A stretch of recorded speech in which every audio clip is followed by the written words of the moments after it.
Hey, what's up, YouTube? Brownie here, coming to you with another video. Today I'm going to talk about a campaign team that I used, and while I'm talking about that, I'm just going to play some PvP fights from my guild that I did the other day just for fun. So watch those, enjoy those while I talk about the team that I ran for campaign, and after that I'll show you guys all my heroes' awakens and all that good stuff and their sublimations and everything. So let's go ahead and get started and talk about the homeowners. I had 3 homeowners, 2 maxed homes, and the third home was like a little over halfway full or powered up, and the homeowners were Vulcan, Vesa, and Elena. Elena was basically the key that put this whole team together and made everything work, in my opinion. So I went with Vulcan as my DPS for obvious reasons. So of course he's gonna get a max home, and Vesa and Elena were homeowners also. For campaign, that might sound a little weird. A lot of players like to do like their damage dealer and then Jara for her CC, but my issue with Jara, aside from the her CC RNG to line up, is how squishy she is.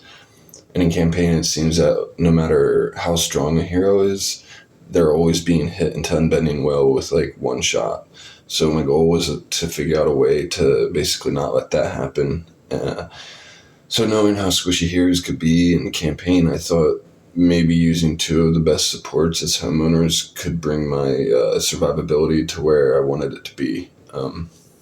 The reasons I thought they would be best is mainly because of Vesa's shields and her healing, which is based on her attack. So having a big attack on her is amazing to heal those other super high health homeowners that you have, like Vulcan. Now Elena's a bit more special with her ability to give dodge to your team, plus damage reduction, all damage reduction, the huge heals that she provides, that she doesn't just heal when it's her turn, because when she puts the shadow healing, or you get the Mystic Veil and then you get shadow healing with the Mystic Veil, and every time you dodge you get healing, and it just adds up to huge amounts of heals. But she has that amazing ability to break heroes out of CC. So for those reasons alone, it makes her like the perfect candidate for this team. She also brings plenty of offensive buffs to your team too, but I'm going to be focused more on her defensive stuff and really just the whole defensive part of this team. She also ran with full sublimations. I had the resources to do it. If you don't have the resources, I would just do her active passive 2 and passive 3. But yeah, let's talk about her a little bit more in depth, I guess. Her skill Black and White. When it's sublimed, it frees up your whole team to run different enables and defend against things that otherwise would ruin your attempts. This skill gives you so much build freedom. First off, the obvious benefit from it is she removes CC from heroes anytime the enemy does an active. But it also increases all your heroes' damage reduction by 10%, CC immunity by 15%, and slows the enemy who did the active by 12, which sounds like a small amount, but that can make or break whether you go before a hero or not, which could win you the battle. So that's Black and White. It's given us the freedom to run dot remove or attribute remove. Both things are great for waves like Holmes Young or ticks or any enemy that has skills that we couldn't really defend against before because we always had to run CC Purify. Something else I want to mention about Elena is that she has her own dot removal, which is amazing because it allows you to run CC Purify on her, which I know it sounds like, why would you do that when she can break out of CC or whatever, but if you're up against a Holmes Young Sherlock wave and she gets doved, you're gonna want her to have CC Purify so she can break free the next round and start busting other heroes out of their CC. Because when you're dubbed, all your passives and skills are shut down. Another benefit to having Elena on your team is that speed sort of starts to become irrelevant as far as like when you get CC'd, for example, because if you're up against an enemy Holmes, let's say, and he gets 3 of your heroes dubbed, well, right away Elena breaks 2 of them out, and the third she'll break out on the next enemy active. So if the dubbed heroes were slower than the enemy team, then they're still going to get their turn. So knowing this, it also gives you a little more freedom in running offensive or HP enables. You don't have to always run speed. And since you get 15% CC immunity every enemy active, your whole team becomes almost unCCable by the later rounds. Elena's kind of like an Ignis for your whole team, but also way, way more. So that's pretty much Elena and what she does for your team. Next we have Vesa. Not a lot really to say about her. We all know what she does. Her sublimations don't need to be maxed. Just her active is usually enough. But I will say doing her second and third passives fully is really nice. The extra round on her silence helps a lot. And also the one with the Vesa flower, that protects the lowest HP from being crit. Well, she can put 2 of those out, so the 2 lowest HPs can't be crit. And that's nice because you have 2 ways of protecting from crits, because Aspen fears people and feared heroes can't crit. So it's a lot of it just makes it easier for you to reduce the damage from a non-critical hit. Then there's Vulcan. We all know what he's capable of. I'm not really going to go into details about him because his utility is not like super huge for this team. It's just about his damage and his toughness, basically. So we got our 3 homeowners, and now we're thinking about who the Transcendence tenants are for them. Elena has Aspen and Vesa.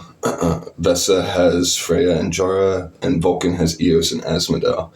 Now, if you don't have the enough Transcendence tenants to do all the spots, that's why I would choose Aspen, Freya, Eos, because you can use them as tenants, and they're the other 3 heroes on this team that I built.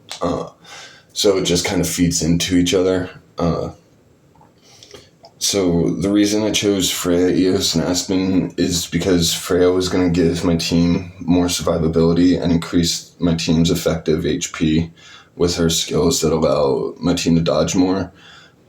So she's helping Elena with that. And not only does she help with the dodge chance, she also gives more all damage reduction and 35% more CC immunity, so even harder to CC my team. Plus she gives more attack, and her sublimations, the second and third passive, she becomes very valuable. Next is Eos and Aspen. They're kind of like a team in a way. And I'm grouping them together because their purpose is to limit the opposing team's actives and constantly drain the energy, and hopefully keep them feared. Because once an enemy is feared, Aspen really likes to have help draining their energy. Also, Aspen misses his fears. A suicide Eos can put an entire enemy team's energy to 0 at the end of the round. There were fights in my campaign journey where Holmes Young didn't get his first active until like round 4 or 5, and he still didn't get a dub off because of all the CC immunity I had by then. Now the sublimations for Freya, you want her last 2 passives for Star Expedition, the same as for Star Expedition. Eos, if you can, you want to sublime her last passive, number 3, all the way if possible. But really, you only need to go as far as the deep sublimation. And honestly, you don't even have to do that because she'll still drain energy when she dies. It just helps if you can do it. If you do it at all, it'll be good. I also used Aspen's core because he most of the time gets like 3 to 4 fears off in one round or in round one, and that gives like 12% to 16% attack and like 9 to 12% damage reduction plus some extra CC immunity. Queen's another hero you can use if you need more burst damage. I was sometimes subbing Queen for Freya or Aspen to get that all damage dealt bonus. It's made some of the Volk waves easier to deal with. So that was my idea behind building this team for campaign. So maybe you guys can use this or take some ideas from it in your campaign journey. I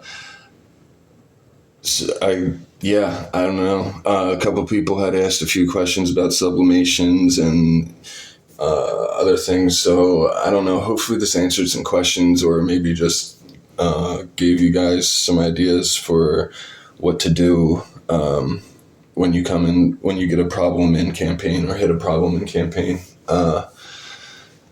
This is just kind of what I'm going to try to do with this channel is just put out info, or if I beat a game mode or something, try to tell you guys how I did it. And I guess that's about it. So hopefully you have fun trying to conquer campaign, and good luck in your Idle Heroes adventures. Have a good one.